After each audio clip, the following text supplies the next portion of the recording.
Virtual ও বাস্তব জগতের মধ্যে বিস্তর পার্থক্য থাকলেও আধুনিকতার ছোঁয়ায় আমরা বদলে ফেলেছি নিজেদেরকে। বাস্তব আবেগকে নিয়ন্ত্রণ করে আমরা ফেসবুকে প্রকাশ করি নিজেদের সকল অনুভূতি। সমাজে জটিল এই সমস্যাটিকে নিয়ে কহে ফেসবুক শিরোনামে নাটক লিখেছেন নাট্যজন মামুনুর রশিদ। সম্প্রতি রাজধানীর শিল্পকলায় তার নির্দেশনায় মঞ্চস্থ হয়েছে নাটকটি, যা উপভোগ করতে শিল্পকলায় ছিল দর্শকদের উপস্থিতি। ফোন তো ধরোই না, ব্যাক করারও প্রয়োজন নেই। অ্যাকচুয়ালি আঙ্কেল আজকে আমাকে সারাদিন অনেক বাজে সব বিষয় ফেস করতে হয়েছে। স্মার্টফোনের স্ক্রিনে বুঁদ হয়ে থাকা এক প্রজন্ম, যেখানে আবেগ, অভিযোগ আর ভালোবাসার সবটুকুই শেয়ার করা হয় ভার্চুয়াল জগতে। কিন্তু এই ভার্চুয়াল জগতের আড়ালে মানুষের আসল রূপটি কি, আর সমাজই বা কি বলছে? এই প্রশ্নগুলোই মঞ্চে তুলে এনেছে নাটকের দল আরণ্যক। সমাজ বাস্তবতার গল্পে তাদের দর্শকপ্রিয় যে নাটকের নাম কহে ফেসবুক।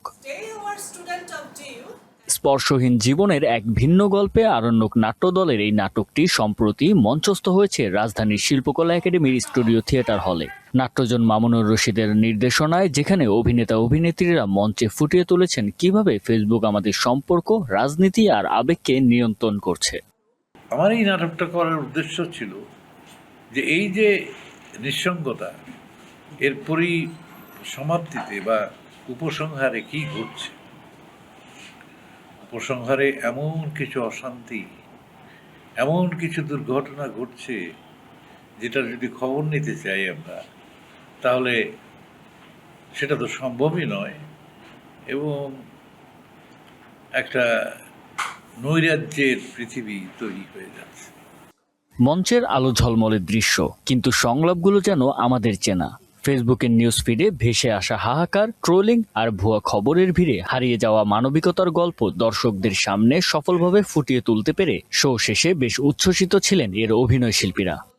কয় ফেসবুক নাটকে আসলে স্টোরিটা এমন যে বর্তমান সময়ে যে আমরা স্পর্শহীন, আমরা যে সব কিছু ফেসবুক নির্ভর, আমরা বলছি সোশ্যাল মিডিয়া, কিন্তু এই মিডিয়াটা আমাদেরকে আসলে আনসোশ্যাল করে দিচ্ছে। প্রযুক্তি মানুষকে দিয়েছে বেগ, কিন্তু কেড়ে নিয়েছে আবেগ। তো বিষয়টা ওইরকম যে আমাদের যে এই সোশ্যাল মিডিয়ায় অ্যাডিকশান, এবং এই সোশ্যাল মিডিয়া এমন একটা জায়গায় গিয়ে পৌঁছেছে যে আসলে আমরা এক স্পর্শহীন জগতে চলে যাচ্ছি। আমাদের মধ্যে যে পারস্পরিক সম্পর্কগুলো, এগুলোর মধ্যেই যে আমাদেরকে থাকতে হবে, এই আমাদের এই ফেসবুক নাটকে সেই বার্তাগুলোই বহন করে।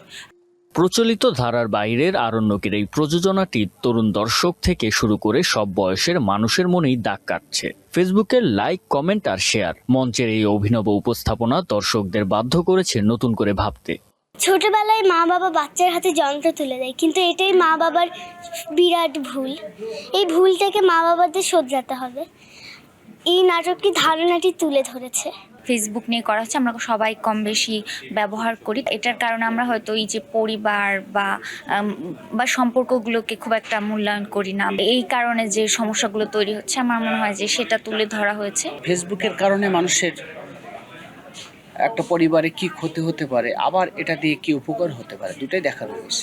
যখন শুরু হয়েছে তখন থেকে আমি ছিলাম লাস্ট পজিশনে, এমন প্রত্যেকটা ক্ষেত্রে এত সুন্দর হয়েছে যে আমি লাস্টে কিন্তু চোখ দিয়ে পানি বের হয়ে গেছে।